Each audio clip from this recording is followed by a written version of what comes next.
Hello, gentles and ladymen. I am Bison Gaming. I'm Bison Gaming. That's right. That is what my name is now. I am joined by Presmaterial. How's it going? Going good. Good to be here. I'm happy to be here. All right, and it's update day. Well, it's not update day, but it's patch note day, and update day is Wednesday. It's finally here. It took them forever. They took the word July out of the July patch because it's coming in August. Uh, Uh, Now, for full disclosure, we recorded for about 40 minutes going over this patch, and I am going over the whole patch, and then our recording stopped and got corrupted, and we had to restart. So, we are going to very quickly go over the important cliff notes, basically, of what we have gone over so far. The new map is really, really cool. Lots of coin mines in the center of the map. Lots of whales for a two-player map, but no trade posts. There's a lot of visual aesthetic changes that happened in the game. The civilization, they changed the Native Americans, that the house is finally at your first button, so now they just need to change it for the Asians and it's good to go. Tribute penalty has been increased in age 1 to 20%, so sling rushes are like dead in the water basically, which is a huge thing. Most of the hand infantry have been huge positive corrected. thing. Yeah. Hand infantry have been corrected their damage values in cover mode, so you won't have any issues where some units are stronger in cover mode than others. Ranged infantry got their multiplier against cavalry back. Grenade troopers do more damage against shock infantry, so really the Coyote Runner is just poor guy, you know. Most of the native units that were stealthy now move faster in stealth, which is cool. Warships turn faster, which is really, really nice. Most of the African and European treasure guardians have been majorly nerfed. And yeah, the field is now in age 1. Scouts kind of act like spies now, which is really cool, and they can be trained at base level. Royal Guard upgrades have been lowered across the board except for artillery Royal Guards, and they've been standardized, so they're not like really weird and wacky like they were in the pup.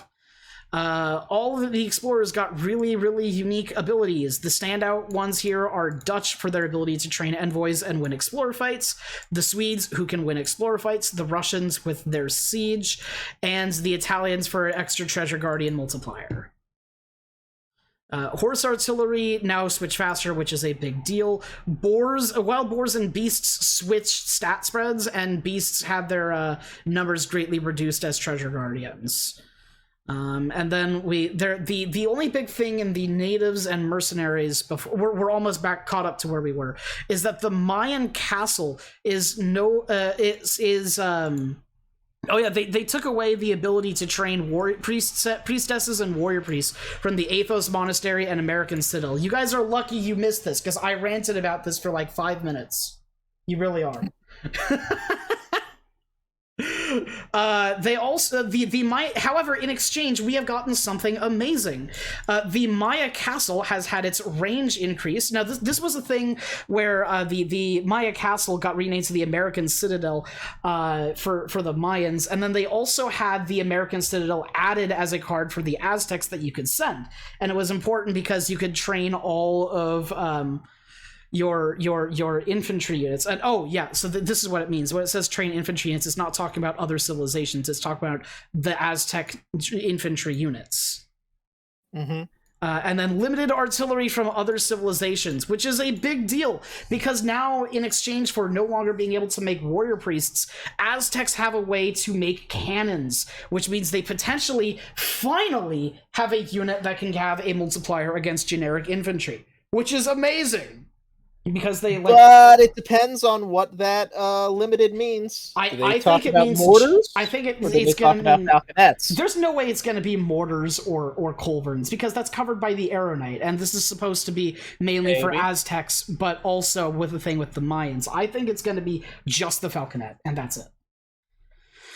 We'll see. I look forward to it. The American Citadel is kind of supposed to be the Aztec equivalent of a fort, and which is a big deal, because now this is something that these two changes right here are actually changes that I suggested in in the pup forums is that the American Citadel was the only fort in the game that couldn't shoot back against falconets, and it also was the only fort in the game that could not be improved no matter what you did going into ages 4 and 5 because it didn't have the star fort upgrades. And now it shadow techs into each age and can shoot back against falconets because it has the range for it. So big deal. And that is where we left off. We have not gone any further.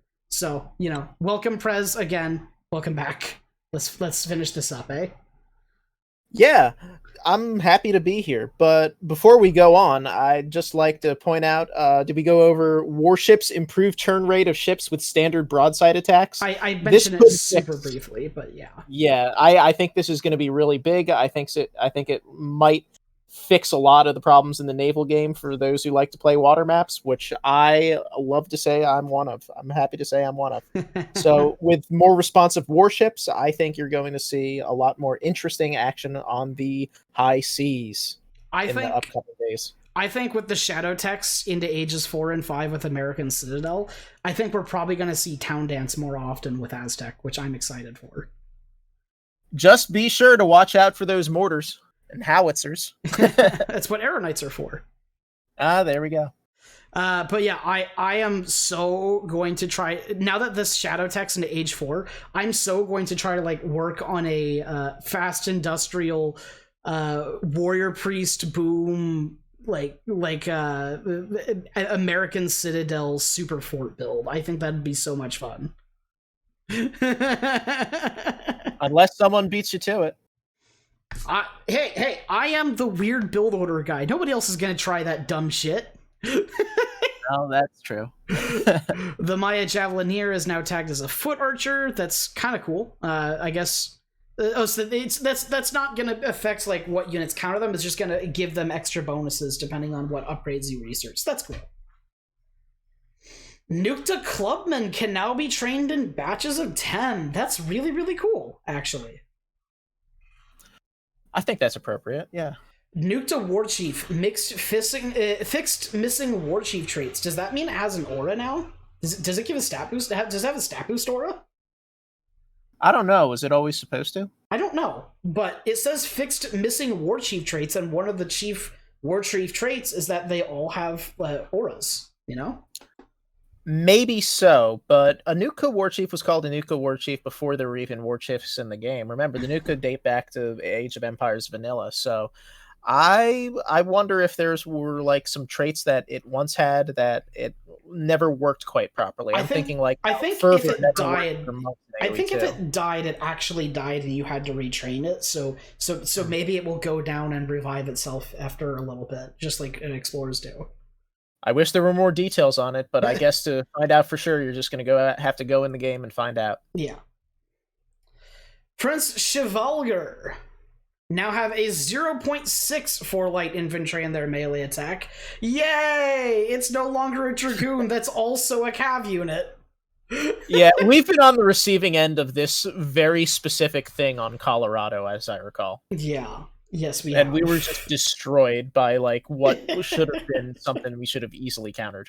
So having it do less damage to light infantry, I think it's appropriate. And more damage to heavy cavalry. Yes, further specialize it. I approve. Good change. Range damage bonuses for heavy cavalry and hand shock infantry increased. So yeah, it's basically a goon now.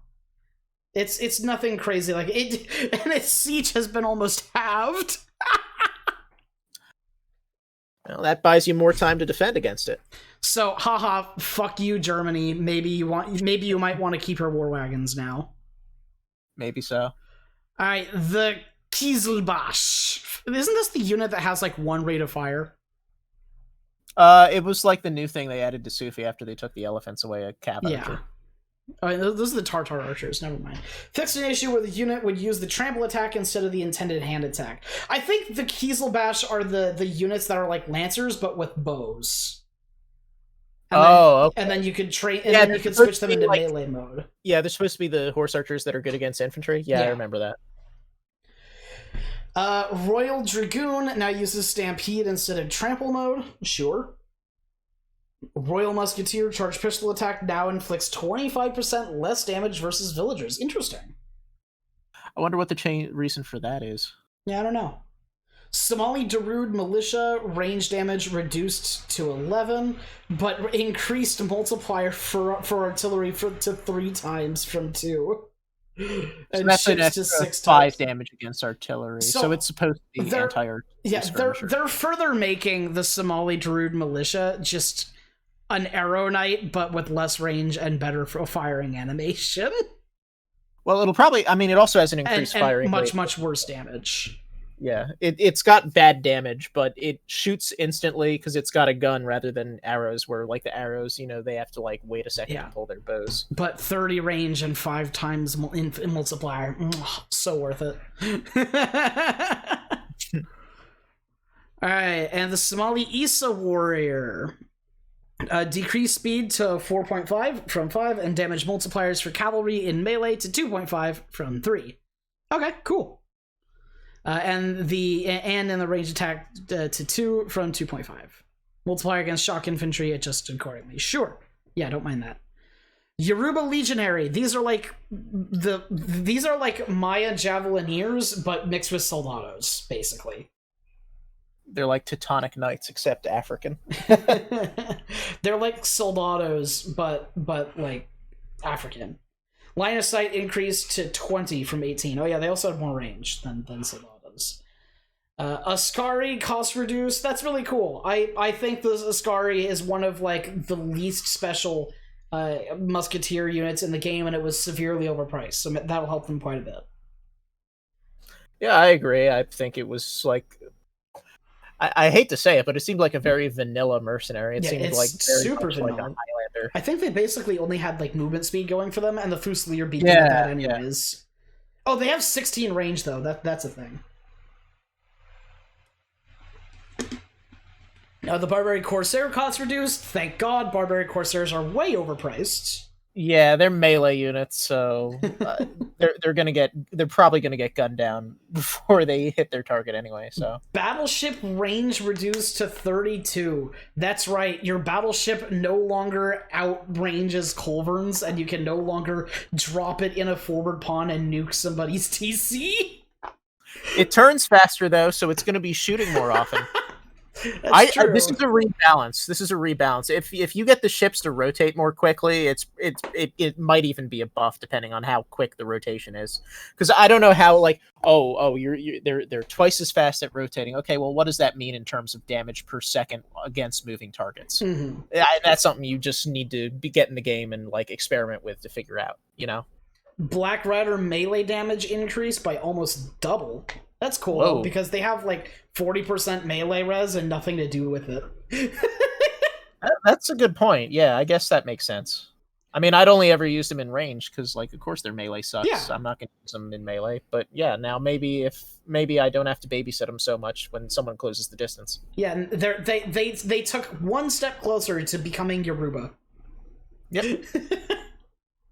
Bosniaks all they- decreased the hit point and damage promotion to 10% in level 2 from 15 and 15% from 25 in level 3. Whoo! Bosniaks heavily nerfed in promotions. Yeah, I don't see them that often, so I don't know how much this means. Bosniaks were broken. I've never been killed by an army of Bosniaks. I've seen I have. maybe like 5 Bosniaks in. Oh, you have? So Bosniaks were broken as shit when they came out, and then they nerfed them to high hell, and then they gave them the promotions back, but people kind of didn't realize it, and so nobody used Bosniaks anyways, and now they're nerfing it again. All right. Dahomey Amazon population reduced to 2 from 3. Thank God. The Dahomey Amazon is still a shit unit, though. It is the most useless fucking unit, and it also costs like 300 coin. It's not that much better than a skirmisher, and it's like 300 coin. It's ridiculous. Yeah. Meanwhile, the Giant Grenadier gets another nerf. I haven't seen Giant Grenadiers nearly as much lately, but I think Armored Pistols the are old just better Giant than Grenadier, them. I would 100% agree with this, but I think Yeah. people have moved on from it now. Yeah, I think so as well. Inquisitor, building damage increased to 30 from 22, but attack rate slowed down to 3 from 1.5. Oh, it's an overall nerf. Rip. Man, that's like 7 siege taken away from them. That sucks. Yeah. Speed reduced to 4.25 from 4.5. Now only receives 35% of the benefits from mission fervor. Man, Now this that is something so funny. They are still nerfing the unit like a year after I posted that video. I have been on the receiving end of this, and my allies are like, "What do we do? What do we do? He's burning my town down." And I'm like, "Make cannons, man! It's just an infantry unit, and this is Italy.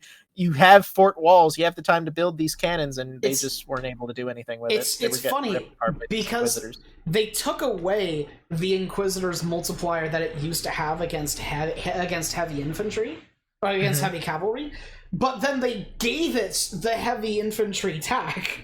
So it went from a unit that performs the role of heavy infantry without the weakness to skirmishers to a unit that doesn't perform the whole role of heavy infantry but gets shat on by skirmishers. Yeah. Well, I think it needed to happen. And the Inquisitor was broken before. It hasn't been broken for like 4 months. It's fine. It was broken back when I made that initial video on it for sure. Kanuri Guard hit points increased by 70? Oh my god. That's like huge. That I honestly approve, because the big issue I have with Kanuri Guard is that they have like no differentiating factors from what are the mercenary versions of Javelin Riders? Zenata Riders. Zenatas. Yeah, they have like no differentiating specialty from Zenatas, and Zenatas are just better than them. Yeah, if you scroll down, they have a change to the Zenata Rider too, so that's it was in my mind. Oh, and Yojimbo. Okay, Little Bombard, cost reduced, cool, they needed it. Mounted Rifleman, remove the Rifleman class and adjusted negative damage bonus for heavy cavalry and shock infantry to keep them in line with other counter-skirmisher units. Interesting. Excuse me. Off to the Napoleon gun. Yeah, that needed to happen. The Napoleon gun was weak as shit. Look at that. Now it's actually less total resources than a Falconet. Thank God, that needed to happen. And yeah, now the Napoleon gun is quite good. Actually, I would actually like train these. Holy shit! These look like good changes. Maybe New Hampshire with USA is back. Maybe, just maybe, you know. Hey, future video idea. Why don't you check it out? Exactly. Yojimbo decreased melee area effect to 1 and siege damage to 20 from 40. Yeah, okay. Well, the Yojimbo is still one of the best goons in the game, but it's less disgustingly broken now. Fair enough. Zenata Rider population increased to 3 and line of sight increased to 16 from 14. I actually disagree with this. I think the Zenata Rider's unique aspect was that it was a 2-pop mercenary goon and was really good in that regard. But okay, that's just me. Hey, at least it got more LOS. Because it's a mercenary version of Javelin Riders, and Javelin Riders cost 1. Now you're fewer Zenata Riders can see him coming from further away, and I guess you can choose to run away more often. More quickly. Technology's cash crops in Age 4 technology costs reduced to 1,000 wood from 1,200. Do you know what this, what this does? Yeah, this is definitely definitely the African agricultural tech. You know how they get agricultural techs in the granary. So this cash crops, I think, applies to their gold generation, right? Because cash crops. Yeah, of course. I'll look it up real quick if you're interested. I'm not. It looks like across the board they're just lowering the cost of farming and plantation upgrades. Yeah. Villagers gather from field. Subsistence farming. These are all the African costs. Okay, look at this. Villagers now gather from fields 35% faster. That's the H5. Well, it's only a 5% up from 30%. It's not that exciting. But research costs reduced to 1,200 of each resource, down from 1,500. Yeah, they're buffing the Africans' gather rates by reducing the costs.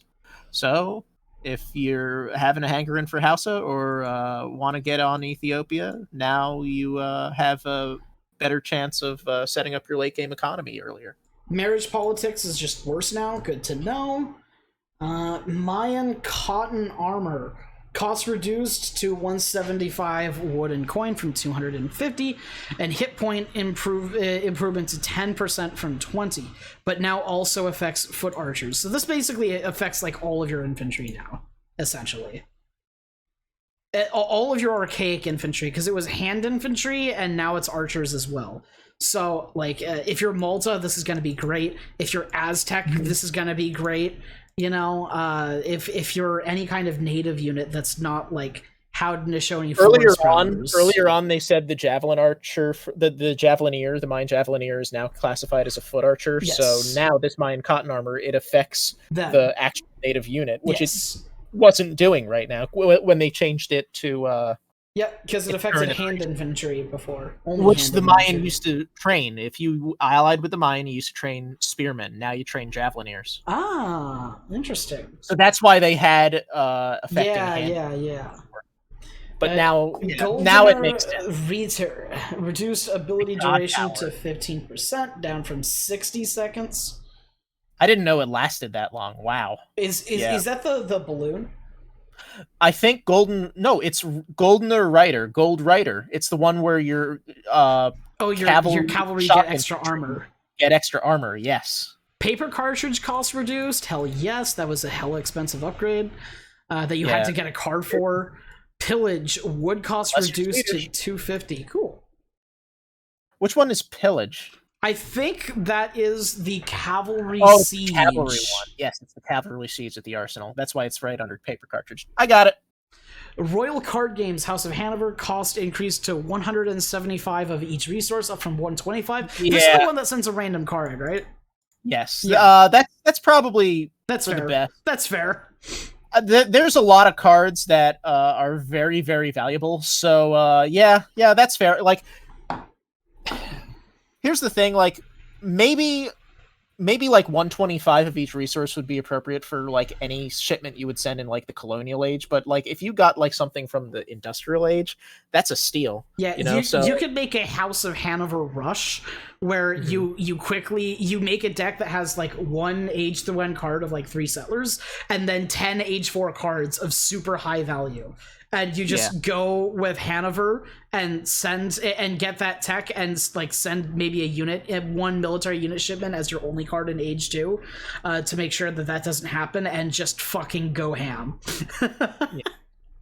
So it still has the same effect, but it costs more. I don't know if this is going to have the effect they want. I don't know if it'll have that much of an effect. Mm-hmm. We'll see. It really depends. We'll see. I might try to make a House of Hanover rush. That might be really fun. Yeah, it might be. Somali Oryx Hide Shields increases range resistance by 5%, down from 10, but cost also reduced to 150 food and 150 wood. Okay. That's a cheap upgrade to increase range resistance. All right. 2P animal lore cost reduced, Victorian era. Ooh. Fixed an issue where some civilizations could not upgrade the factory in the industrial age. Cool. Has anyone ever actually gotten Victorian era? No, nobody has ever gotten that. It's so expensive. Like, I know, like, yes, everyone wants the factory. Oh, the factory. Yeah, but when it costs 4,000 of every resource, it's going to take you like 25 minutes to get those resources back. You know? Yeah. Advanced Scouts no longer. Hey, I hate to take a break, but I have to use the bathroom really badly. Why don't you cut here, save, and make sure everything is good, and we'll continue in a couple of minutes. Does that sound good? Yeah, sure. Great. I think these are good changes to the advanced cards, because I think I stopped sending these. Yes, so nobody sends Advanced Farm, Mill, Estate, Res, Paddy, and Market. Nobody does. But now the big winner here is the Estate Wagon, because it's now possible to get an Age 2 estate if you fuck yourself and run out of coin mines in Age 2. Doesn't Advanced Estate come in Age 1? Yes. The point is, well, I think it might be Age 2, but the point is... Well, yeah, you wouldn't normally get an Advanced Estate. Now there's reason to take it if you are running in low coin mine extended Age 2 battles. Yeah, I agree. This is very interesting. Yeah. And it also unlocks building the estates later. But I think generally you would want to send this. It's basically like, what, a 500, 600 wood shipment? What do estates cost these days? 600. Yeah, 600. Because back in my day, they cost 800. 800, so. yeah. Right, it's the town centers that cost 500 wood now, as opposed Yep. to 600. Like, all the costs change between, like, normal and definitive edition, you know? Yeah, right. Blood Brothers now increases the build limit and hit points of native embassies. Big approval. Love that. It's annoying when you're going with native strats to be limited by three buildings. Fencing School. Fix an issue where this card would not improve the train time of shock infantry for several civilizations. I'd never even thought it was supposed to, because, you know, shock infantry are treated like cav. So I thought that was... I think that's kind of weird, but, you know, I'll take it, you know? Great. More for me. Hey, for the... I think Aztec actually have Fencing School, weirdly enough. Because they don't fence, but they have the Fencing School card. Yeah, they whack each other with obsidian instead. Yeah. The thing is, you never sent Fencing School because it didn't affect Coyote Runners, so you usually sent War Hut training instead. Or you just did the Fertility Dance, which affects everything, you know. Right. Heavy Fortifications.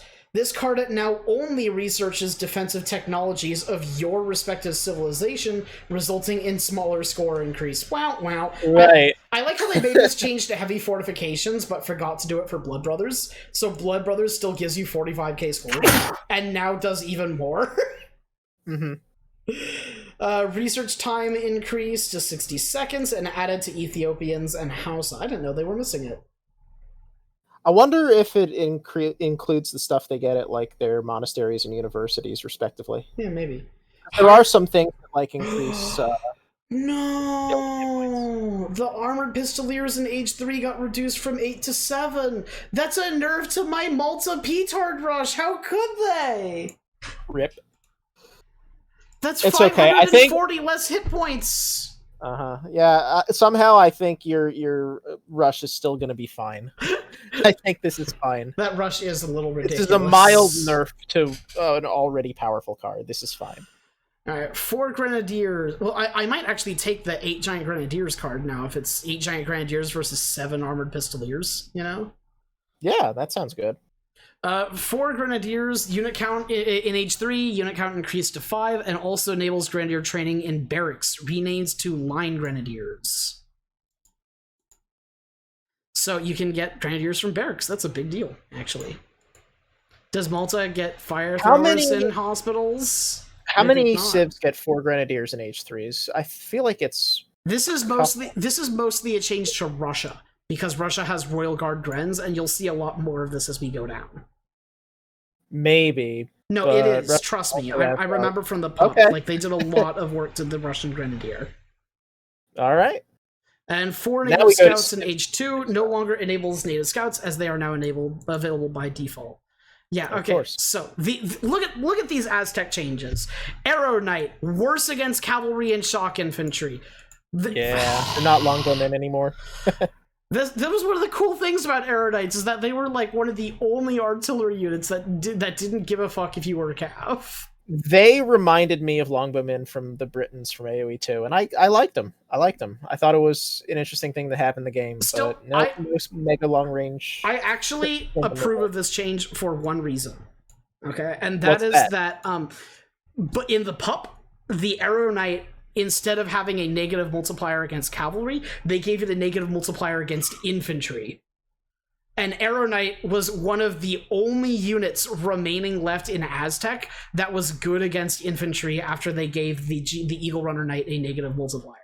And so when they did that, Aztec functionally had 0 good units against infantry. And now we are doubling down on the artillery aspect of the Arrow Knights, meaning you need more anti-cav, and we finally get potentially a falconet with a trainable falconets with Aztecs. So this is I honestly don't mind this. I think this is okay because of the change that they made to the Citadel. Not counting this right here. Fuck this change.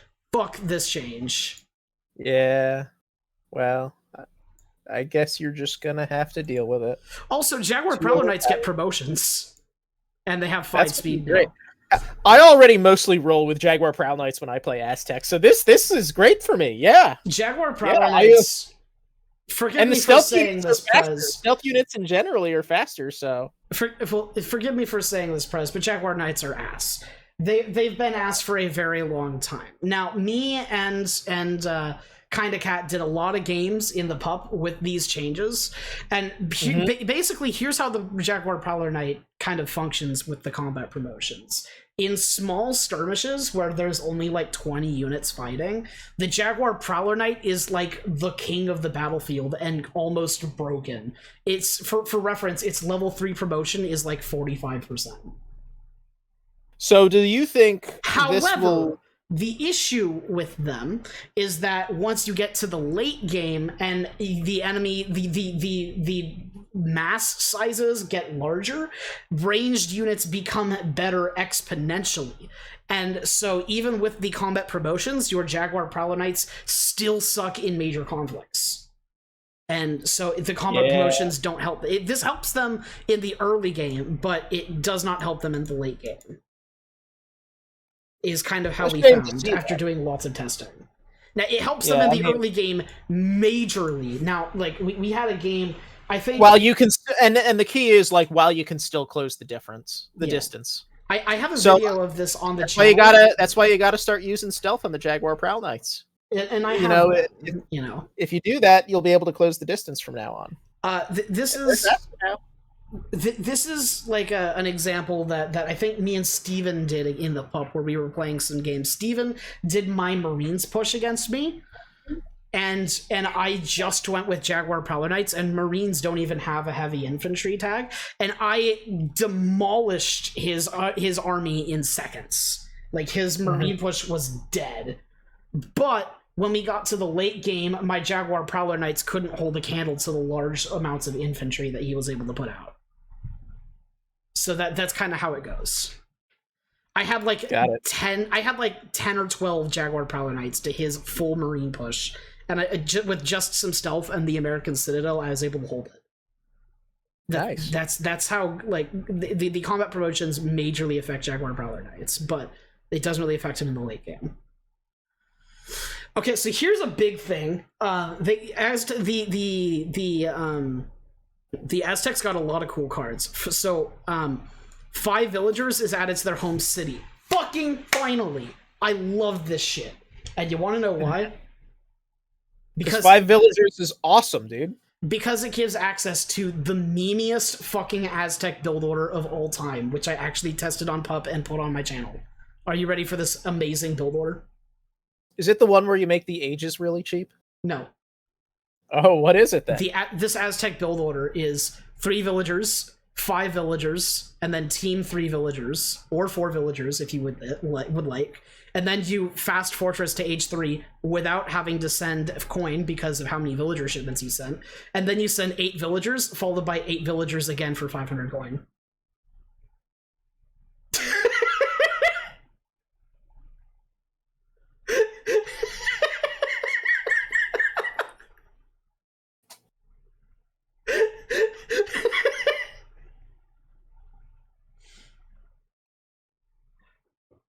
You are particularly quiet, Prez. Prez? Sorry, I just don't think it's that funny. I think this is serious. Also, I wanted to talk about the Knight Combat card. I really approve that being moved to age 4 because there were way too many necessary Aztec cards in age 3. That's what I said. Oh my god, yeah. When I read the pup notes and I read this the first time, I was like, this is like the best thing ever. Especially because this new age 3 card is like super necessary for Aztecs of the American Citadel. I don't think there's a single Aztec deck I have that doesn't have like the Fortress Age completely maxed out. Every single important shipment they get is in the Fortress Age. Exactly. So this seems like a nerf at first. It's like, oh, I don't get Knight Combat till age 4. It's not really a nerf. It's like in the long run, it's probably a buff. In the short run, yeah, okay, you don't get it in age 3, but you get everything else in age 3, and you get this now. So I think in a longer game, this is a buff. Yes, and we have the American Citadel here. Cheap War Huts got renamed, sure, whatever. This right here This change, read this. No longer ships a warrior priest. Kalmakak is now the worst fast age up card in the game.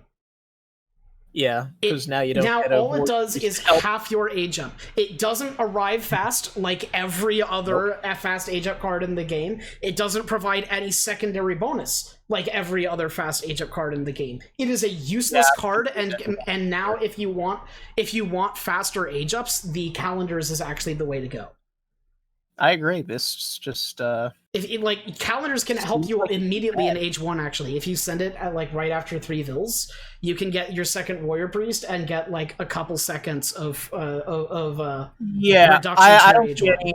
I don't see it. Yeah, I think your way is the right way. I don't think Kalmakak is It's terrible. useful at all. I think this basically removes it from the game. Yes, the Mayan calendars is now the card to use. Kalmakak is out. And the Temple of Zipitotek support, I know I'm pronouncing that wrong, I didn't even try, now improves Coyote Runner armor by 15% up from 10. That's a big deal, actually, because what I was talking about with the Coyote Runners, they take more damage from skirmishers now, so this will help them a little bit by boosting their armor from 10 to 20%, now to 10 to 25%, which is a big deal. All right. Now if somebody shoots them for 20 damage, they take 15 instead of 16. Well, the longer they stay alive, the better the battle goes for the Aztecs. Yeah, I obviously. And then in exchange, they lowered the legendary upgrade from 60 to 50%. Yeah, so just kill your enemies before the Imperial Age. Kill them right as you hit that half-hour mark, and you get the most amount of units for hitting all your big buttons. Yeah. The British got 3 vills back. I disagree. They got their 5 vills removed. I agree. Yeah, you don't think they need any villagers? Because, they get all those villagers from the houses anyway, right? They have a new card called Gentleman of the Pike in Age 4 that researches Guard Pikemen and allows researching of Imperial Pikemen for a reduced cost. Now, for reference, in the Pup, this card was in Age 3. Oh. Okay. Well, maybe either this is mislabeled or they changed it or something. Yeah. I don't... Maybe if you're going like full longbowman and you're only like a longbow pike rush and you don't want to spend gold on anything, this is good. But if it's age 4, you should be getting gold by then, especially if it took you 2,200 gold to get there. Yeah. I and the British Dragoons are better. They have cavalry combat cards, so they're better for anti-cat. I don't know why you would ever get pikemen for British. And the Musketeers are good enough with their bayonets. You know what's funny about Guard Pikemen?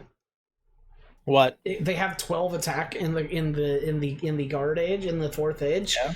It's the same amount of attack as just a base Age 2 Puma Spearman. Mm-hmm. They have the same multiplier.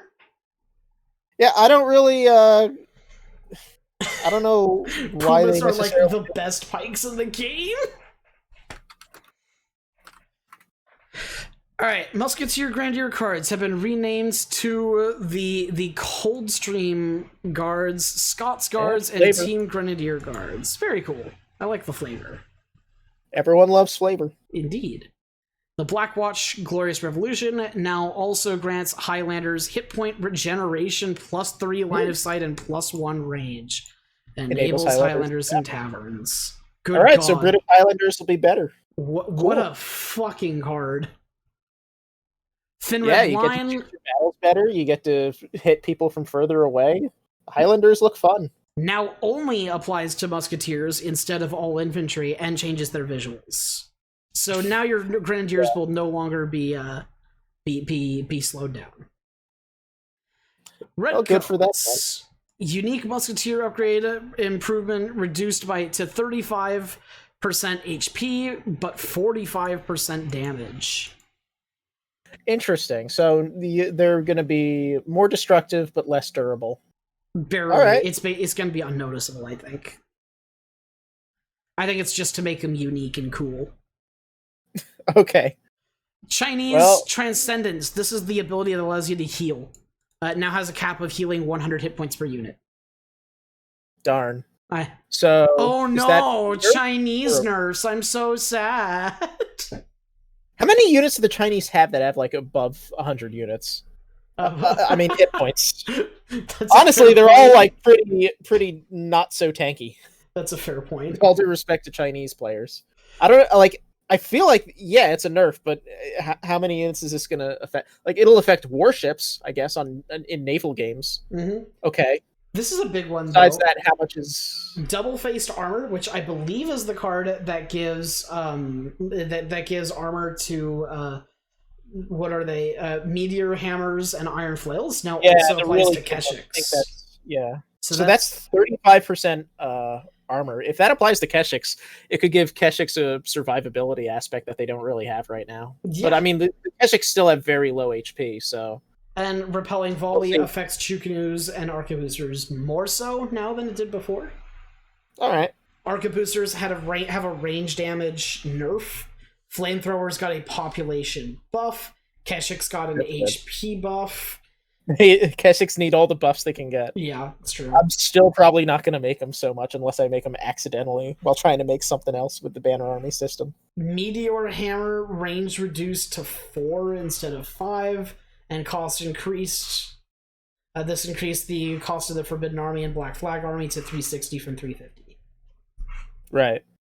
Village reduced hit points to 2,000 from 2,500 and line of sight to 24 from 32. Thank you so much. Villages are so busted. They are the best houses in the game. They give you an ungodly amount of line of sight, and like you can send shipments to them. And they provide tons of population, and your settlers can garrison in them. It's nuts. So they are expensive though. At 180, they've always been expensive. Like, the game's respected the fact that they're so expensive. They're 180, but they provide more population than a normal house than two houses. Right, I agree. But and honestly, like, you can still buff costs that up. 180. You can still, like, with every costs single like 180 upgrade, wood? you buff the houses by like. Oh, hold on, let me look it up. I have the game open here. You know So what with else every costs upgrade- 180 wood? Concha houses, What? and they're better than Concha houses. Right.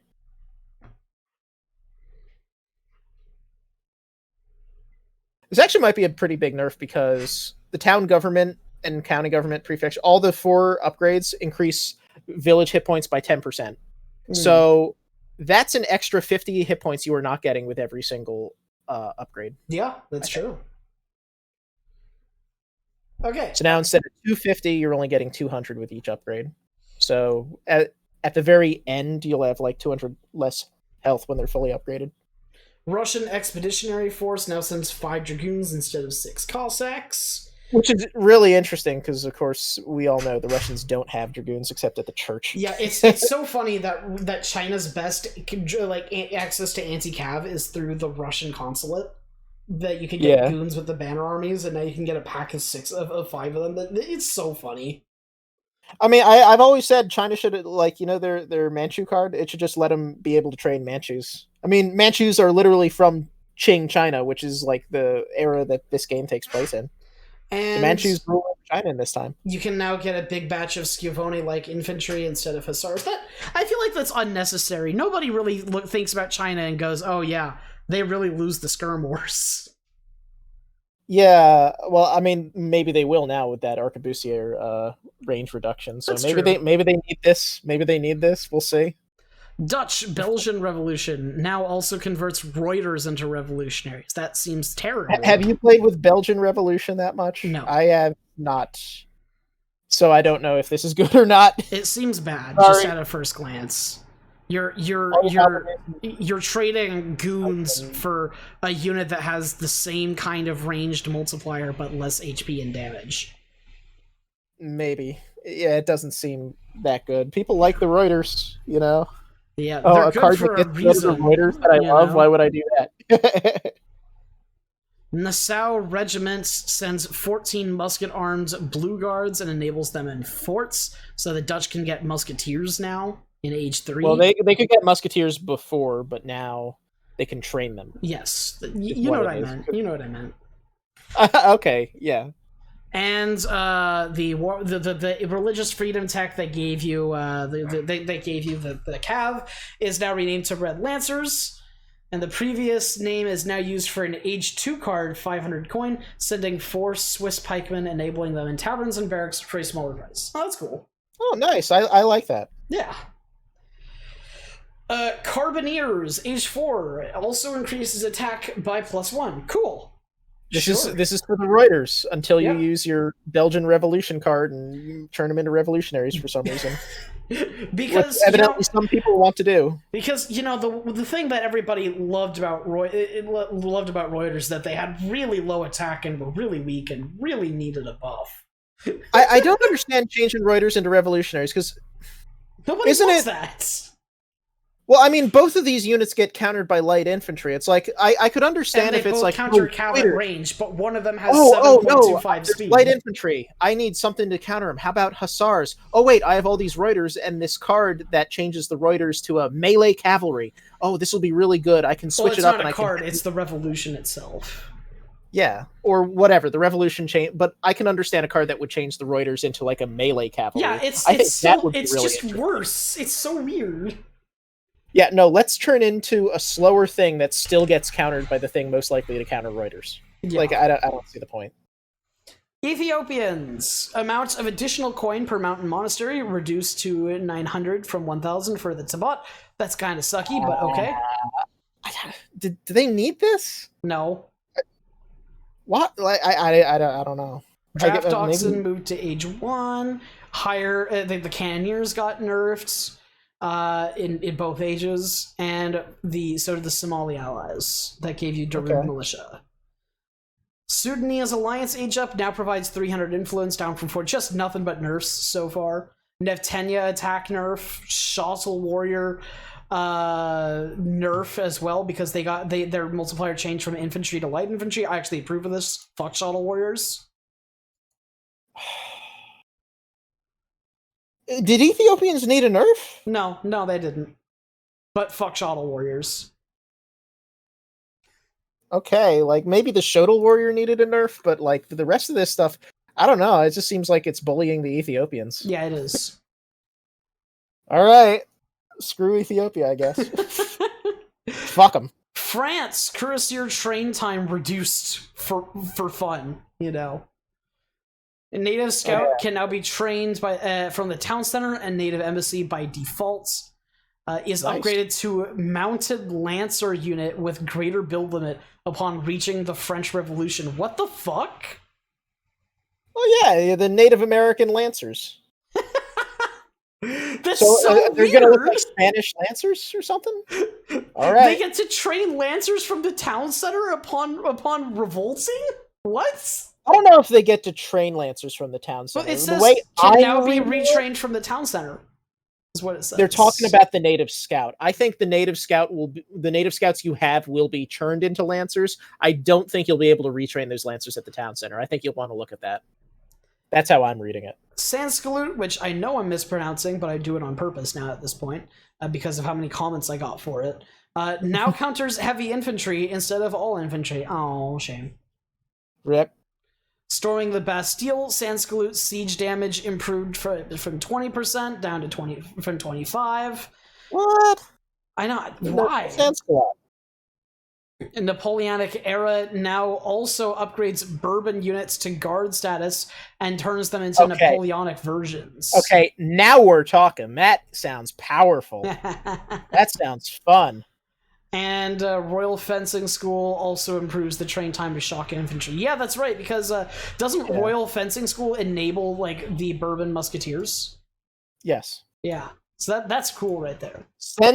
Royal Fencing School sends 3 Royal Musketeers. All infantry train faster. No, I think the thing you're thinking of is like the native card. Ancient Regime. Ancient Regime lets you train Royal Musketeers. It's the one you send in Age 1, which sends you a native European embassy. And the Young Guard card at your church now enables Grenadier training in the barracks. Big upgrade, especially with the with that card that's like super boosts Grenadiers in Napoleonic era. Yeah, I kind of think it's sucky that the Sanskalat got debuffed, but at least France got some stuff for that, unlike the Ethiopians, which just got slashed across the board. Yeah, they got nothing good for them. Germany! Advanced Buildings fixed an issue where this card would not deliver Ulans as expected. Alright. This card now costs 625 food and wood in the treaty game mode if the Blood Brothers card has been sent. That is so weirdly specific. I don't know if I agree with this. Is that a mercenary card? Circle Army is the one that it used to cost food, and it would send native cards. Oh, and it sends you random German Royal House units each time. Yeah, it kind of cycles between what it sends you. And it's an infinite set. So they distinguish between treaty games and normal games. That's super weird, and I think opens up a lot of discussions that maybe the devs don't want to have. And also, it's not just that it's differentiating the treaty; it's treaty and if Blood Brothers has been sent. That's so weird. All Native Americans are upgraded to champion level +4 Ulans. Okay, so you can't just send the Circle Army forever and have like really good units out of it. If you have champion level natives, then you're going to have to pay more for them. Yeah. Okay. I don't know if I agree with that, because if you send Blood Brothers, that's already a whole card's worth of investment in order to get them there. You have to think about this. This is treaty game. This is No Rush 40 games, where the German guy, in addition to having his 99 settlers, also had his 20 settler wagons gathering resources for 20 minutes. The German guy is not going to be running out of resources if he loses this game. All right, native mercenary cards. Fixed issues where cards did not apply the German Civ bonus. So there we go. Polish Winged Hussars. Which increases their count. Yes. Okay, you're not getting the Ulans, but you're getting increased native allies. Yeah, that's how it works with mercenaries. Smart. Polish Winged Hussars now delivers 7 Winged Hussars up from 6. Zweihander in the H4 upgrade that gives Doppelsoldners a Imperial upgrade in exchange for like 35% of their speed. Now also increases Doppelsoldner melee range by +1. That's actually worth it now. Holy fuck. Dude, fully carded Doppelsoldners, they're just like Jason Voorhees, like coming for you, and you can't stop them. You'll be like shooting them with cannons. You'll be like, Jesus, why aren't these guys dying? Get out of cover mode. I need to kill you somehow. They're like the Mormon from Maxor's Resident Evil 4 remake video. Mm-hmm.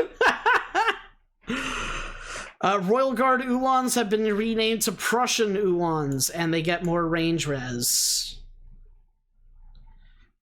Even though they still refuse to give Royal Guards to natives. It'll happen.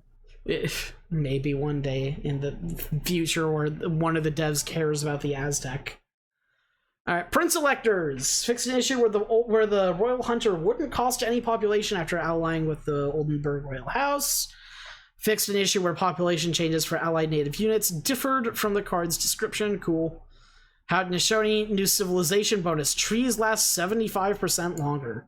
Cool. Yeah. Well, they've kind of needed this for a while, right? Their musketeer equivalent costs wood, right? Mm-hmm. So normally they'd run out of wood and stuff, unless you're like making travois out of the fire pit or the community center. Yep.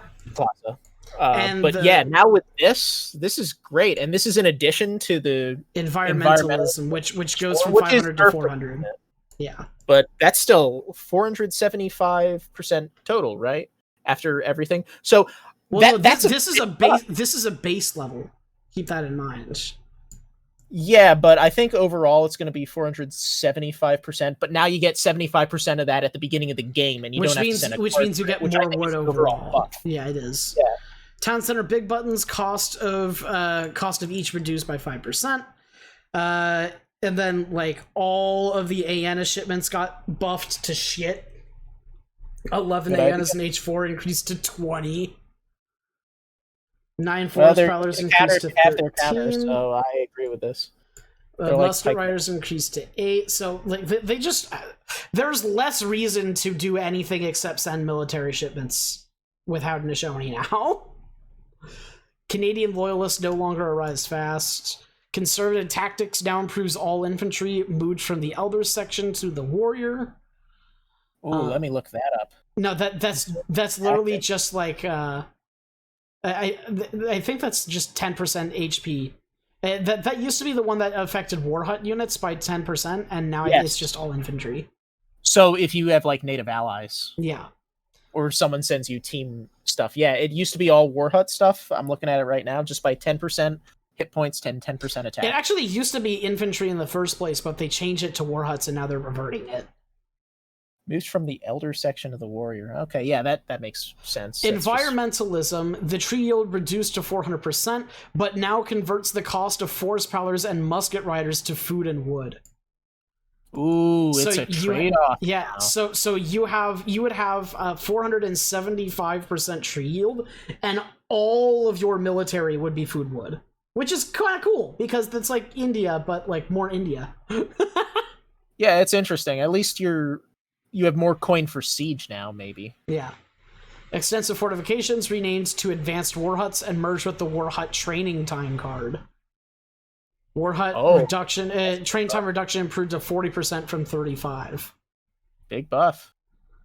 So this is going to give you your age 3 upgrade plus some war huts plus train time reduction, if I'm not mistaken. That's pretty cool. Plus, it's not wagons. It's hit points and build limit, is what it is. It's build limit, it's hit points, and now train speed. Train time reduction. Yeah. Native Warrior Conscription in Age 3 replaces the Native Warriors 25% cheaper and Native Warrior Society's 20% build limit with a single card. So, let me tell you a little bit about this card. This is another card where me and Kinda Cat tested this extensively in the pup and actually recommended a change in the forums. And they actually listened to us with this one. So, Native Warriors 25% cheaper and Team Native Warrior Societies plus 20% build limit were both H2 cards originally. And now they are removed, and they gave Native Warrior Conscription, which is both of them, but it used to be that Native Warrior Conscription was an H2 card as well. And it was hilariously broken. The first game that me and Kinda played, she got Kinda Cat rolled the Navajo, and the Navajo ended up getting almost 300 HP in like Age 2 with all the other Haudenosaunee upgrades that were now available to them, plus being super cheap, plus being stealthy and 5 movement speed. It was broken as hell because of the other Haudenosaunee cards that they have access to. So now you need to wait until Age 3, and it's no longer going to be as stupidly ridiculous. You know, they were like 300 HP skirmishers that costed like 80 resources. Yeah. They were nuts. So thank God that card has moved to Age 3, because me and Kinda both agree that card was busted as hell. Native Warrior Team Scout Infantry moved to Age 1 and also sends a Native Scout. I believe that's the card that sends. I believe that's the card that sends a Native Scout for the whole team. Yes. Yeah. Wampum, Age 4, moved to Age 3 and also reduces unit train time by 20%, and artillery and siege units only by 5. Okay, cool. And War Hut training replaced with Advanced War Hut. Cool. The Aena had their stupid minimum rate of fire mechanic removed. Thank God, that was super confusing. This Team Scout Infantry was the thing that gave all your infantry 8 line of sight. So now it sends a scout, and the scout has 8 line of sight. And it's kind of like Inquisition. And it's Age 1. It's kind of like Inquisition for Spanish. It's Inquisition, but better. So now it's original Inquisition. It's basically original Inquisition, because the Inquisition got moved to Age 2. Draft Oxen moved to Age 1. Berber Alliance now. It's Draft Oxen got buffed, and now they're getting slashed in the influence section. Influence the issue. It fixed an issue where the Imam would cost food and influence. Now keep in mind, these are all in exchange to the economic buffs that we saw up earlier. You know. It now only costs influence as expected. The Maigadi hit points reduced and cost increased. And cost reduced. Okay. Okay. Well, at least you'll have more of them. Yeah. Even though the hit points will be lower. And changes my gaudy cost to 100 coin and 90 influence from 100 coin 100 influence. That's cool. I like that. I think that's an overall my Gotti buff. It is. I think it is too. More of them. 10 influence is 10 less HP is well worth the 10 less influence cost. I think so. Yeah. Inca Chasqui now inflicts a 5 times damage multiplier against mercenaries, right? Because that's their scout. It's their equivalent. Yeah. Chimu runners got their damage multiplier decreased against artillery, which I mean. Oh no! Well, they want the Horanga not your Chimu runner nerf. The Coyote runner that's also a glass cannon and also has a multiplier for no reason and also has a big button to make a move fast for no reason. Oh no! It got nerfed. Well, it looks like they're buffing the Horaka. I guess they want more people to use it as an anti-artillery. I mean, look at that damage multiplier, 2.5. The range is increased, which people have been asking for a long time. Decrease damage multiplier against cavalry to 0.3. And yet it's still shorter than a Falconet. Haha, poor Horaka. Arrow Knights are still superior. They are. But, yeah, and the Horaka is much more specifically anti-artillery now. Like, look at those damage nerfs to cavalry and infantry. Yep. Oh, well. Ayamara support in Age 2.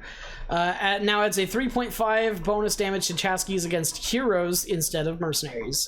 So your Chasquis will be badass against heroes and mercenaries, basically. Increases their damage by 9 from 15. Increases their build limit by 15 up from 5. That's big. So yeah, it basically it's like advanced scouts. It turns them into spies, except it turns them into super spies. And sends 7 Chasqui up from 5. I guess they want more people to use Chasqui when the mercenaries start popping out. Yep. Cloud Warriors moved to Age 3. That's fair. Cloud Warriors used to be broken as hell. It was an Age 4 card that allowed Jaguar Prowlers and Chimus to go into stealth with 0 speed penalty. You mean Jungle Bowmen, which are very different from Jaguar. Oh yeah, it used to make Jungle Bowmen and Chimu runners be able to go stealth without movement penalty. However, they nerfed it so that it did provide movement penalty. So it was just a shitty stealth card that was all the way locked into Age 4, and now it's moved to Age 3. So I approve. I mean, there's lots of stealth buffs in this. I would experiment. I would experiment with some of those stealth buffs. Yep. Chachopoya support increases Haraka building attack range by +7 up from +5. Very cool. So this is supposed to be like a... Isn't this the card that sends 22 Haraka? I'm gonna check. I think it is. That's such a ridiculous card. It sends 22 Horaka, you're right. Yep. And it also increases their line of sight, increases their siege attack maximum range, and increases their armor. Yep. Although it costs 1,500. It costs 1,500 coin, of course. Yeah, so it's a very expensive card to send. It's very, expensive. It's still, I still see it in like every Inca player's deck because it's just such a big unit shipment. Of siege units with multipliers against infantry. And now I think it helps them outrange some of the more, rangy enemy defenses. Yeah, they're going to actually be able to outrange forts now. So they're like a clover and mortar combination of an infantry unit. Yeah, like the Arrow Knight, but worse. Like the Arrow Knight, but worse, yeah. Haha. Okay, Champion Legendary Harakas now adds +1 attack range each. Ooh, that's nice. They get 25 range total. They want people to use these Harakas. Yeah. Queen's Festival cost reduced by 50 resources each. It's not enough. It's still shit.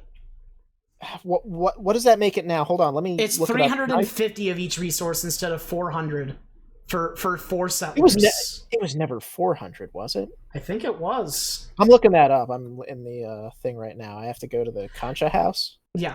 I'm looking that up. Okay, Queen's Festival, 300 of each resource. Food, wood, so now it's 250 of each resource. Still not good enough. It still doesn't seem, it doesn't seem like good. 750 resources for 4 villagers. Yeah, why would anyone get that? Yeah, it's still bad. It used to be the meta in Age 1, and now it's just not, Yeah, it's still horrible. No one should use this. Don't ever get this. There's no reason to ever get this. Indians! They got a nerf to their shipment rate, which I Ooh. disagree with, because Indians already have like the slowest XP curve in the game. Yeah. 7 Azaps is now 6. That's honestly fair. So the Azaps at the Ottoman consulate replaced the Minutemen ability, which only costs like 150 like export and gives you a batch of Minutemen. Well, now it gave you a batch of 7 Azaps that were also shadow teching in every age and had bonus 10%. You know, the Azaps were absolutely nuts, and they were so cheap that like I made it a priority to get the Azaps every single India game, because they were just that good. It was get India, get Ottomans, get the settler shipments, and the Azaps. And now the Azaps have been nerfed. It's still worth it, and I'm still going to take them every game. The Azaps are insane. Derivative Martial Arts now improves Rajput melee damage by 20% in total, down from 30. I disagree with this. This is the only card India has that buffs Rajputs. Fuck that. For reference, Derivative Martial Arts improves all hand attack across the board for India by 15%, but gives an extra 15% to Rajputs. Now it's only an extra 5%. Oh, okay. So the Rajputs will only get an extra 5%, but all their melee units will get extra 15%. Not all their melee units, all their units. All their units get extra. So if you close the distance on a Zambarak, yes. it'll get 50% Importantly, extra. this is basically an extra 15% combat card to like Mahouts. Yeah. And yeah. Their hand cavalry would be exactly amazing with this. Which is also in addition to the 15% hand attack bonus that is available in their church tech for free. Without Although I don't using think elephants have. Come to think of it, I don't think elephants have hands, do they? I guess you can't really call them hand cavalry. So, but you know, it's funny because they nerfed it for the Rajput, which I think is the one unit that like really, really, really like finally got useful in the previous patch. But they kept all the buffs to all the other units, like the elephants, who are the single most upgradable class of units in the entire game. Exactly. Just so funny to me. Those elephants can get scary, man. They really, really do. And that applies to the Mansabdar as well. The Mansabdar got nerfed, and the Gurkha Mansabdar. Mansabdar. That's what I said. I said Mansabdar.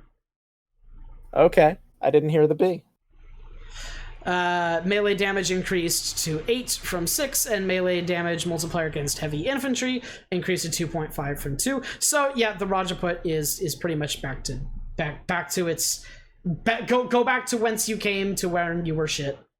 That's what I was rushing that Dutch guy with. Like, Rajput rushes were actually like really, really good in the previous patch, and now they're taking. I've been seeing Rajputs more often lately. Yeah, I posted videos on it, and I like to think I helped popularize it. I don't know if that actually did anything. Well, I guess it's back to Gurkhas and Sepoys if you're into it. The Rajputs are still better than they used to be, so I'm willing to bet this is still pretty decent. It's still a 20% combat upgrade. They're just not going to get 21 hand attack in Age 2 now, which was legit what they would get.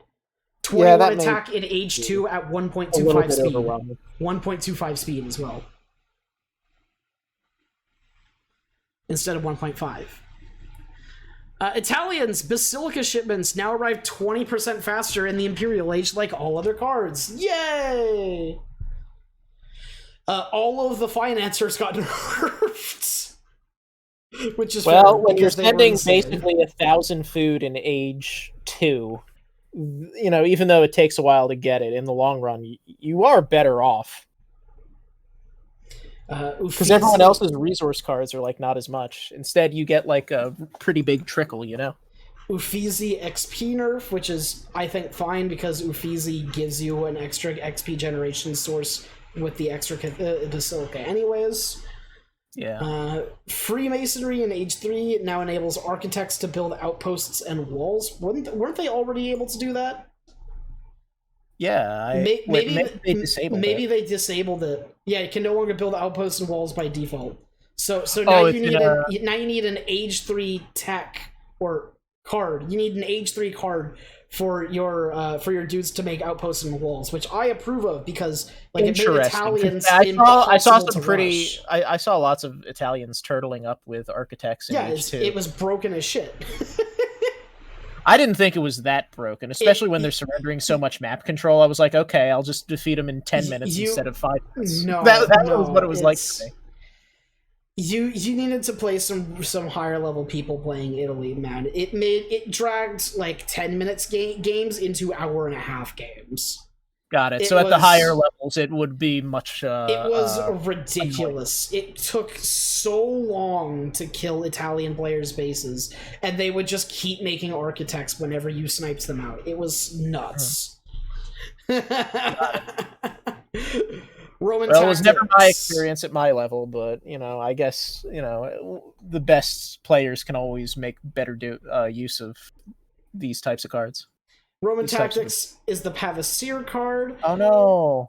It's reduced and damage aura removed. Pavasir damage aura lowered to the same level as Pikemen and Halberdiers. Now, keep in mind, this is in addition to the fact that, where are they?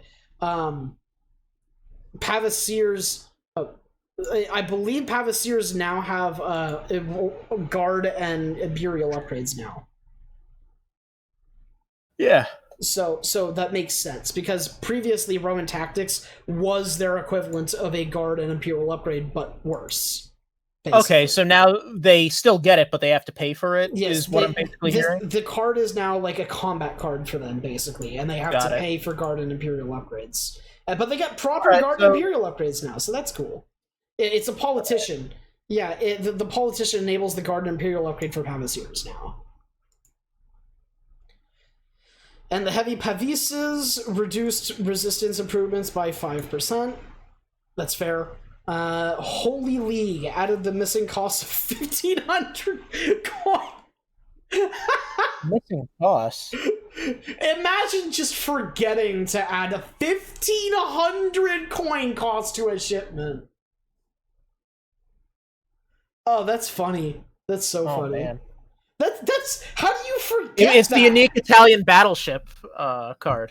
How do you forget that? Yeah, wait, let me check the other. They actually changed that for Malta as well. I remember they added the missing cost to Malta as well. Yeah, Ottomans also Ottomans had a unique battleship, and that had a cost. All of the battleship cards now cost resources. All of them. Oh wow. Okay, so they just completely forgot. Yeah. Red Shirts now renames to Garibaldi. I hope you know I'm shaking my hand while I say that. Oh, of course. I mean, obviously. Spring Guard's unique Culverin upgrade also increases range resistance by 5%. Well, I think, in artillery duels... 80% range res. It doesn't help in artillery duels at all, but it helps against other skirmishers. Skirmishers sniping you down or whatever. 80% range res. Now, this is in addition to the fact that because it's a Royal Guard, it has a unique look. The Spring Guards look really, really cool. They straight up look. They straight up have walls on the sides of their attached to the sides of the culverins. That cool. Yeah. Think about how there's a shield on top of the minigun attached to a Hummer. That's kind of what it's like for the Spring Guard. It's cool as shit. That's smart. You got to protect your cannons. Just wait till you see the Italians for putting that on. Just wait till you see the Basilisk upgrade. It's even crazier. Not visually, but mechanically. Right. Gillian Mortar's unique mortar upgrade reduces mortar cost by 50 coin. There is nothing in the game like that. Royal Guard upgrade that decreases the cost of a unit. That's really interesting. Yeah, right? Veteran and Guard Pavasirs no longer improves attack range. Oh, that's a huge nerf. Yes, it is. I thought the nerfs were reasonable to the Pavasirs. That is a killer. That is a killer. They're going to lose a ton of fights that they normally would have won with that removed. Some tech of theirs is now in Age 3 instead of 2. And some tech is now in Age 4 instead of 2. I think that these are the advanced church cards. Okay. Yep. Yeah, Architects Bersaglieri decrease the damage multiplier against cavalry and hand shock infantry on the stun attack to 0.4 and 0.3 respectively. Papal Zouave now only provides damage deflection for other ranged infantry. Yeah, so all the Papal units that have deflection now only basically do damage deflection for themselves, for like their own type of unit. However, the Hospitaller and the Armored Pistolier still do it universally, which is kind of cool. Okay. It gives more uniqueness to the Malta deflection, you know. Mm-hmm. See, Papal Lancer now only provides damage deflection for other cavalry. See, same thing. Got it. Okay, so when you're going into the papal units and you think, okay, I want a type of unit, you're going to think, oh, I'm going. That means you're always going to want like one. I'm going papal guard. Okay, I want to make Halberdiers. Yeah, I actually like this because it means that you're more like it encourages making papal guard more, because there's more reason to take them if you want the damage deflection aura to apply to like your musketeers, for example. Now they need a papal guard crossbowman to offset all these Pavisier nerfs, and then then it's good. Then it's a good rebalance for Italy. Yeah, right. Japanese Shinobi no Mono removes the negative multiplier against heavy cavalry. Sure, they're basically a marine anyways. You know, make them closer to it. Close combat hit point improvement increased to 15% from 10%. Cool, sure. Basically, no changes to Japan. Lakota Axe Rider damage multiplier against light cavalry reverted to 0.75 from 0.5. Ooh. So Axe Rider back on the top of the cavalry meta. Look at that. Yeah, I was confused as to why they got so hard nerfed. Yeah, I agree with this. Winter Counts H4 moved to H1. That's a change. What card is that? I don't know, but that's quite the change. Okay, I have it here. All units grant more experience when created. Build bounty for buildings plus 20%. Unit build bounty plus 40%. That's an age 1 card now. That's honestly nice because nobody would ever send that card in a million years in age 4. But now you can make an XP based. Now you can make an XP based build order for Lakota, and that's really cool. Yeah, I think that's really interesting. Yeah, that opens an entire new avenue of playstyle for them. That's a future one of your videos, right? I would never be caught dead playing Lakota, but you know. Well, maybe now you will. Maybe you'll find something you like. How about that? 7 Council Fires decreased amount of units to 7 from 21, and cost of 400 coin from 750. So you went from getting 7 units of each type to 7 units in total. The Takola Soldier Big Button cost reduced to 1,800 food from 2,000. Berserk Attack now only inflicts 25% damage against the Beast of Gedavon Hero Treasure Guardian. Yeah, that's fair. It'll still probably be a one-shot, or maybe not a direct one-shot anymore. Maybe that's probably why, but still. Mm-hmm. So Maltese have some interesting changes to them. Not all of them I think are great, but some of them are great. So get ready for this, okay? I actually tested out some of these changes in the pup, and I'm curious to see if any of them are different. So their civilization bonus is 1% for ships and 2% for everything else, instead of 2% for everything. Mm-hmm. However, they also, if I'm not mistaken, we'll read this as we go lower, removed the 2% bonus from fixed guns, and I'm really hoping they reverted that from the pup. I could understand a 1% on like that for like ships and artillery, because ships have a lot of health. You know, 2% on a ship is going to be a lot different than 2% on like a regular unit. Even though the multi-ships generally, like, I think their galleys cost more than like Caravels. They do. So Morgan's flagship has the 1,500 coin costs. You know, if they're doing it for everybody, so be it. Yeah, I never noticed that the Italians and the Maltese were missing these costs. I wonder why that was. Wall guns. Aura radius increased to 16 from 12. No longer improves sentinels near enemy walls if the Crusader Knight technology got researched. In other words, wall guns is dead in the water and completely useless now. The problem with wall guns is that it depends on how many walls are near you, and you need layers upon layers upon layers of walls to get any real benefit. Now, the radius being increased makes it easier to get to that max benefit, but the problem was that if your opponent backed away behind their walls, then you could just chase them into their walls and get the extra range, assuming you were playing treaty and they had 14 fucking layers of walls. Now that's no longer a thing, despite the fact that the Crusader Knights does everything else, which is kind of shitty. However, Sentinels got some other buffs in this pup, so I'm actually kind of okay with this. Nobody ever sent wall radius will help. The thing is, nobody sent wall guns anyways. Wall guns is a shitty card. Yeah. But in exchange for wall guns being made useless, Sentinels got better anyways, so I'm all for it. All right. So check this out. Flamethrowers now comes with an artillery foundry wagon.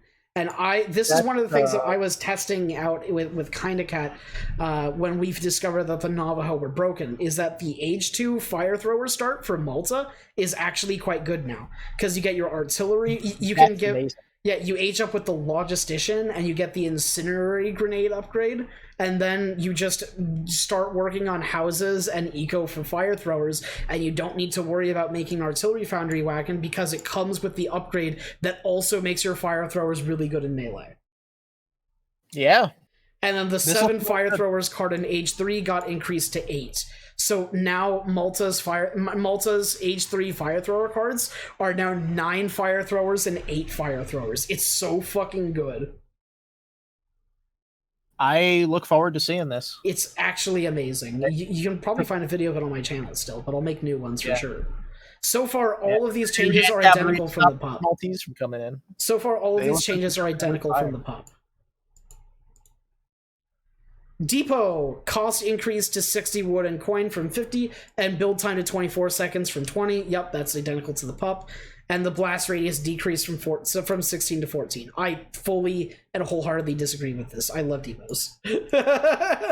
Yeah, I didn't think they were that much of a problem. Yeah. I think there were some people that were like really good at using them, but I don't think they were like a problem. They're not gonna blow up enemy units unless the enemy is a fucking moron. They're more so used for the aura. They're for the aura benefit.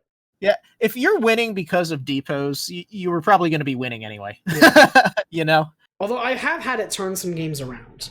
Yeah, fixed gun no longer affected by the Maltese HP bonus, which sucks. Oh, so it's intentional. Yeah. Yeah, sorry. However, decreased population to 6 from 7 and range to 34 from 35.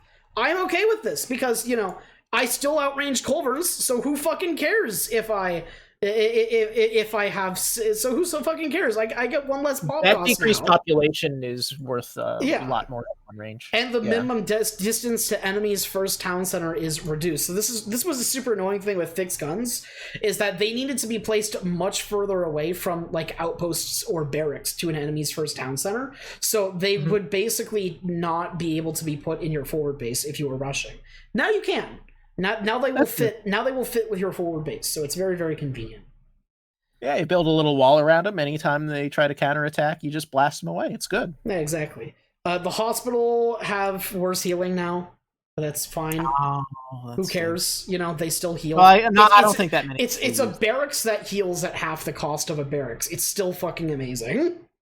Yeah. Oh no, my hospital is slightly worse at doing better things than every other barracks in the game. Yeah, it's still a healer that doesn't take population space. That's good, Arbalesters have only 35% instead of 40 when they're age 4 upgrade, but research is 10% faster. Now this is of course good for rushing. Yeah, now this is of course in combination with the fact that their upgrade is only going to cost like 150 resources now instead of 400. But still, nerf to the overall endgame stats to Arbalesters is a good thing. Yeah, I shouldn't say rushing, but I should say keeping up the pressure, because by age 4, it's not really... Okay, you ready for the weirdest change ever? Read this. Culverins now inflict additional poison damage? Yeah! That's interesting. In other words, Culverins can do kind of okay damage against infantry now for Malta?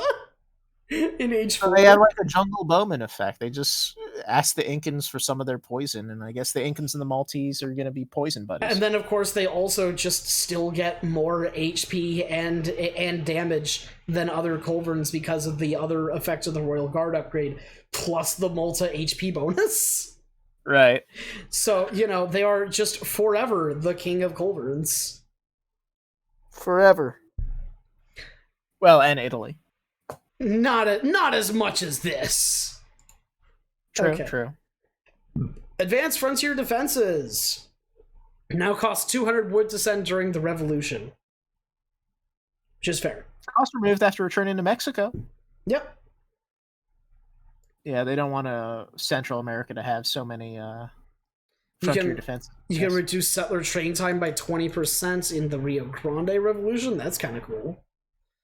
Old 300, it now ships up to 24 citizens, down from 85. Yeah. I wish I could check these cards like in the game. I think I have to check them like on the Wikipedia because I don't think they appear in the game. Yeah, Mexico is fucking weird anyways. We're not going to know what half of this shit is. No one who plays Mexico is going to understand. Yeah, even people who play Mexico don't know what half of this shit is. Decreases the cost of revolutionaries again by 10% instead of 30, and allows training them in batches of 10. Cost reduced to 500 wood and 500 food, down from 1,000 in age 4. Sure, why not? Fucking okay. Plan of Tuxtepec, cost of 1,000 food and wood added. Good lord, that's a nerf. Same shipment, 2,000 extra resources to send in age 3. Rancheros, hey, this is a card I know. Quatrero's spawn time at Hacienda increased by 10 seconds. Oh god. Oh, you poor outlaw players. USA is now the undisputed outlaw civ. Yeah! Insurgente combat added to home cities. That's, I'm assuming, 15%. Don't pronounce it like that. You'll offend all the Spanish speakers. Los Hispanohablantes. I'm sorry. Insurgente. Okay. Gente. Insurgente. Okay. Jeez. Reservistas increase Insurgente's range from 14 to 14. I just taught you how to say it, man. Insurgente. I'm not gonna say it right. Fuck you. All right. Sonora Quatreros. Quatreros can no longer kill huntable animals or gather food from them. Ha ha! Huh. It's just a shipment of Quatreros and cows that have nothing to do with each other anymore. That seems so weird. I guess like no one was okay. If no one's using it, we're going to take the ability away. I don't want to hear any complaining players. What's funny is I used to always trash on this card anyways, because why would you want your Quatreros to gather food? If you're going outlaws, what you want is coin. That's what makes Oklahoma Black Mesa for USA so good, is because your gunslingers get to mine coin. And it comes with a coin with a coal mine. Man. You have to think like an outlaw. You take that food and you sell that food at the pawn shop so that you can have more coins, so you can train more outlaws. You see, it's a circle of life. Right? I always thought this was a dumb shipment, and they just made it worse casually, which I think is so funny. Yep. The unique Saltador upgrade also reduces unit cost by 5 coin, and increases range by 1. Always good to increase range. That's a solid buff. Charos, is this a Chinako upgrade? Obviously. Is that what the I didn't realize? A unique Chinako upgrade research is 10%. It actually says it right here. So yeah, the Royal Guard Chinako's research. Yeah, sure. Okay, cool. Chinako damage bonus for hand shock infantry removed, so they just only have a casual bonus against cavalry, heavy cavalry now, not hand shock. Sure, they're still S tier cav. Hacienda line of sight reduced to 24 from 34, just like the village. Insurgente, a cost increase to 70 food. Ooh. That's pretty significant.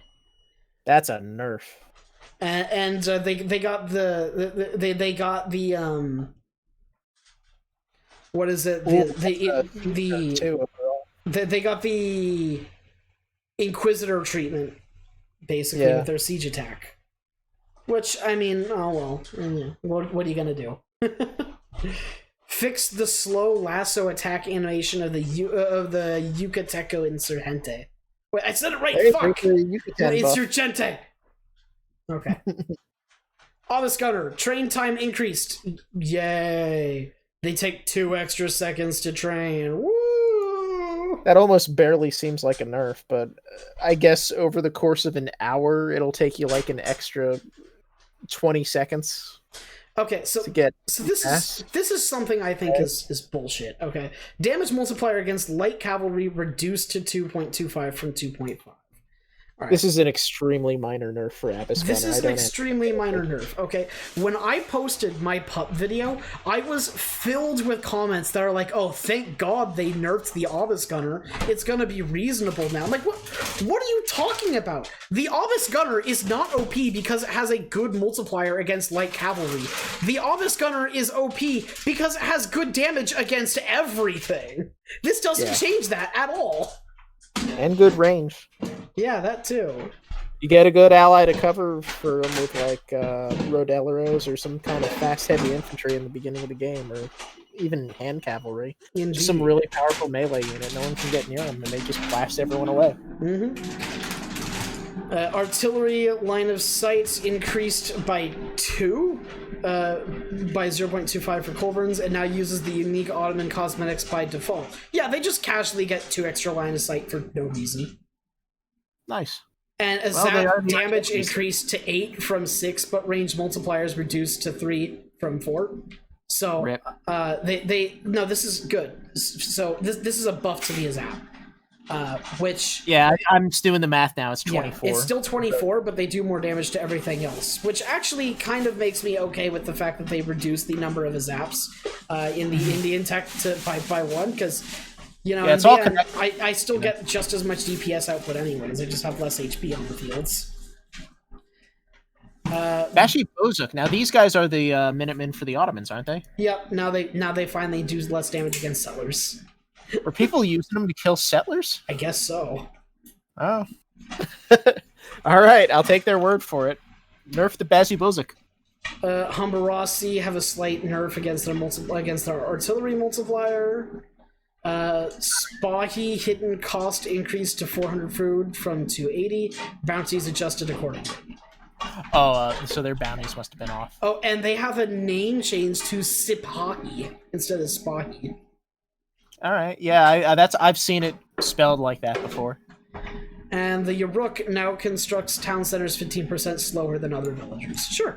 Well, okay, get your explorer on those town centers then. They were doing that anyways. Yeah. For Humbarasi's, unit count increased to 5. Sure.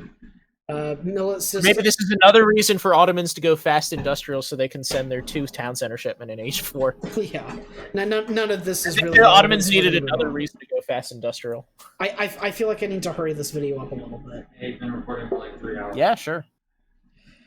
Well, I mean, the first 45 minutes got corrupt, so.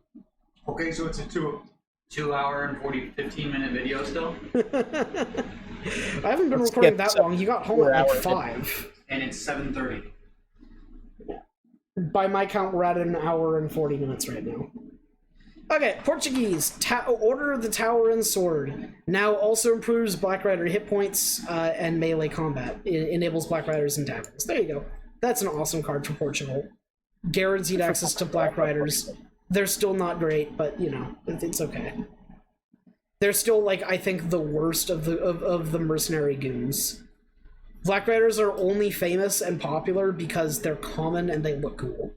But they look so cool. Every other mercenary goon is better. Right. Well, now the Portuguese ones will have a purpose. Yeah. Ordnance Bestiario. They also look extra cool with the Portuguese consulate tech, with the Portuguese tech. Ordnance Bestiaros. Unique crossbowman upgrades also reduces unit cost by 25%. Yeah, check that out. Your crossbowman will only cost 15%, 30 food and 30 wood. Ooh. That's pretty close to a Strelet in cost. Yeah, that is interesting. Yup. Grapeshot now also removes pack-up animation for organ guns. So organ guns can just move around just like they're leather cannons. Wow. Okay. Or like Napoleon guns do the same thing, right? They don't have an unload. Yep. Yeah, that's really cool. Oh wow, that's a really good buff for Portugal. Good. Yeah. Oh man, Portugal just straight up buffs here, dude. Yep. All right. Get now back on Portugal, everybody. Now It's check new out the for Portugal. Russia changes. Okay, these are All big. right. You want me to go over these? Okay, I'll keep going over them, but like All right. Strel line of sight increased to 18 from 16. Musketeer has been renamed the Recruits and added unique visuals, and the Halberdier has been renamed to the Poruchik, added unique visuals, and is now available in Age 2. These units have always had lower combat values than Musketeers and Halberdiers. In effort to make these unique values more visible, these units are now unique units.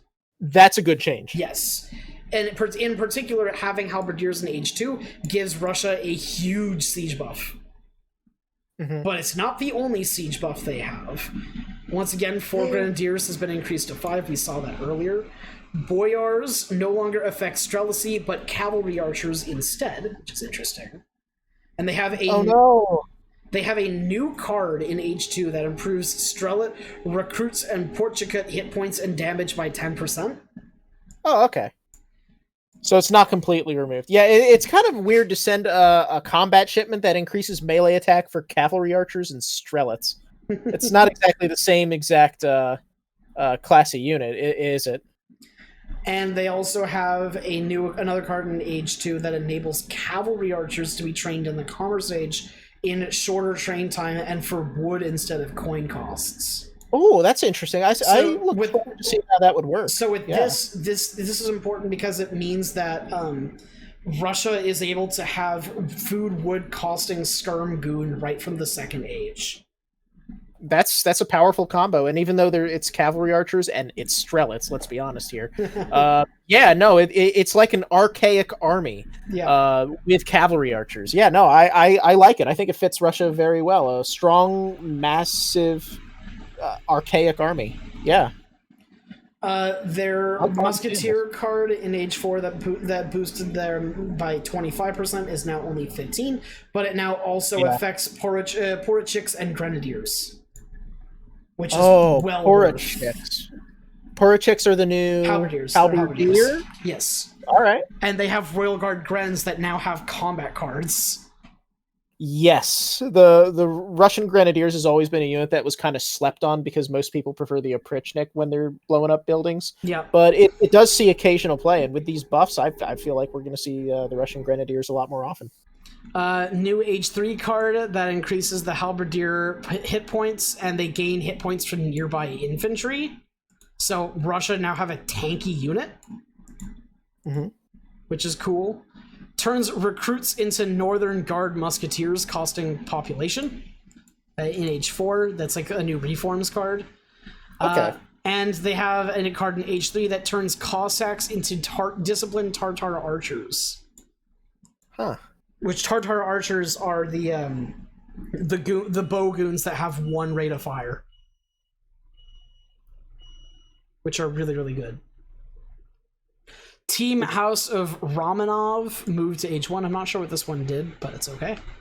I can check for you real quick while And you keep going over. This is an insane new Age 2 card. You know how Flamethrowers gives the stat boost gives the charged action to fire throwers and gives you the artillery foundry wagon? Well, Russia has their own version of it that gives you 2 grenadiers and 1 artillery foundry wagon in Age 2. They're going heavily on buffing Russian Grenadiers. Yeah, This is interesting. I mentioned that. Yeah. By the way, House of Romanov gives extra barracks, blockhouse, basically all barracks hit points. And yeah. So, Westernization, which is the super vet upgrade, is more expensive, but Petrine Reforms, the super guard upgrade, is significantly less expensive. Whoa! Oh wait, no, it's that's significantly amazing. more expensive. It's because it's instead 2,500 coin, it's 1,600 coin and 1,600 wood. Oh, okay. So instead of paying for 2,500 coin, okay, I thought it was nerfed from 2,500 coin and 2,500. Yeah, I did too. Okay, I didn't read that right at first. Yeah, neither so did this I. is actually a nerf. Yes, it is. Yeah, But they which also is have appropriate. more units to upgrade now, so that's kind of okay. Now it Yeah, I think delivers this is always a 23 super upgraded tech. Scavone like infantry instead of 17 guard hussars. Renames to lifeguard Jaegers. Tartar loyalists. Unique cavalry archer upgrade improves combat strength by 35%, down from 40. But melee resistance by 5%. Research is 10% shorter. Not as good, I don't think. Nobody cares about melee res, especially in H4. Yeah, when everyone's getting blasted before they can like touch each other. And the Royal Guard Grens now have 10% less food cost once it's upgraded. Yeah, these are major changes to the Russians, and I think they're going to be more ferocious than ever. Yeah, no kidding. Spanish Gold has fixed several instances where cards available in Spanish Revolutions did not work as intended. Viceroyalty of Spain now costs 200 wood, sure. Now also grants halberdiers hit points regeneration and promotions with their unique church thing. So that's cool. This is the one that this is the one that like sends you a bunch of halberdiers with your Piroshiki rush. So now the Spanish halberdier is something unique to it. That's interesting. Yeah, they're gonna look unique, of course, and they have hit point regeneration and promotions now. So Piroshiki buff. There you go. Yeah, promotions I think are better on ranged units, because the ranged units, you can put like some melee units in front of them, they can take the hits while the ranged units get their damage upgrades. With promotions on a melee unit, it's like, okay, but how many of your melee units are really going to survive every single fight? Okay, but it's something. At least it's something. Wild geese have been moved to age 3 and changed to Irish brigadiers instead of harquebusers, as well as enabling them in taverns and improve their movement and melee attack speed. Oh no, they lost the spicy dragoons. That sucks. You mean the ranged hussars? Because that's what they are. Yeah. Well, yeah, you know what I mean. Enables Fusiliers in taverns. That's a cool thing. Unique Lancer upgrade now improves movement speed by 0.25. Oh, that's actually really big because Lancers, anti-infantry cavalry, like the biggest blockade, the biggest hurdle they have to get over is closing that distance. Mm-hmm. If they can close that distance, they're going to, of course, tear up skirmishers. Hey, look, they're Caroline Cosnerf. Uh-huh. I'm sorry, I'm trying to get through these fast because it's like almost my bedtime at this point. Yeah, no problem. Negative melee damage multiplier towards riflemen changed to include all light infantry units. That's cool. Leather cannon no longer tagged as gunpowder trooper. Haha, that's one less that means it doesn't get the upgrades, as many upgrades from the arsenal now. Right. Damage multiplier against heavy cavalry reduced. Hack a pellet. Cost reduced. Cool. That's neat. Hacker pellets are back, baby. And the negative multipliers have been nerfed slightly. Settlers increase Swedish settler build limit to 90 from 85, and Torps have more build limits. If they're doing 75% of their original damage, that's more than 70%. Oh, yeah, okay, I read that wrong. In any case, it's barely a buff. Yeah. But it is a buff. Pellets are back, baby. Let's go. Line Grenadiers have been added, so Swedes now have access to Grenadiers, which I think is actually huge for them. Because one of the big things with Swedes is that they don't have skirms. Well, now you have an answer to a lot of Swedes' issues. And that's the Line Grenadiers, which can function as pseudo-skirms, but more like mini falconets, Yeah, I think you'll see Grenadiers more in Age 3. I think late game you're still just generally going to see cannons doing the role of skirmishers for Swedes, but maybe it'll be like, okay, you'll see a leather cannon in Age 2, and then you'll see Grenadiers in Age 3, and then you'll see a lot of cannons in Age 4. Yeah. One foundry cannon plus one leather cannon in Age 2, renamed. Cool. German mercenary contracts improves damage in hit points of mercenaries by 20%, down from 25. Ooh. Now it's on par with Germany, haha. Yeah. Too bad for all those mercenary lovers for Swedes. The Gustavarian Guards, this was part of the Fish Rush, now have slightly more armor and movement speed, so Fish Rush buff. Oh, At least they got something for all those nerfs. The Super Jaegers now enables Jaeger training in barracks, but cost increased to 1,500 wood from 1,000. Ooh. Not. I don't think it's super worth it anymore, personally. That's a big And aren't cost the increase. Swedish Jaegers like not as good? Keep in mind, these are actual Jaegers. They're not like the Finland Jaegers. Oh, okay. Yeah, you know what I was thinking of. Yeah. No, you're right. Dulcarl Pikeman. Unique Pikeman upgrade also reduces coin cost by 25 wood and 25 food. So okay, Sweden has like Royal straight Guard, up right now from StarCraft, like mega Royal cheap Guard trash pikes cost that you only just toss in 15 wood and food apiece. Like this is like perfect if you like want to grab like 20 of these. You want to know what this would be perfect with? If you had like units, like ranged units with promotions. This is exactly what I'm talking about. You throw like 25 trash pikemen in front of like your yeah, exactly. promotion units to suck up the bullets while your army gets stronger. United States got a German immigrant buff. German immigrant start is back, baby. They are now trainable from the Commerce Age instead of from the Industrial Age. Ooh. And German immigrants comes with a homestead wagon by itself. So you automatically get one German immigrant when you send this card. Yeah. And it costed 200 wood. Cost Added, which is 200 fair. wood. Yeah, But so you're not it's the same as French immigrants now. It's the same cost as French immigrants. So French so immigrants which one are you gonna choose? is the more defensive one where you get speed, and German immigrants is the more aggressive economic one, basically. Yeah. Which, I mean, why not do both? Why not do just like the French ones first and then go into Germany afterwards?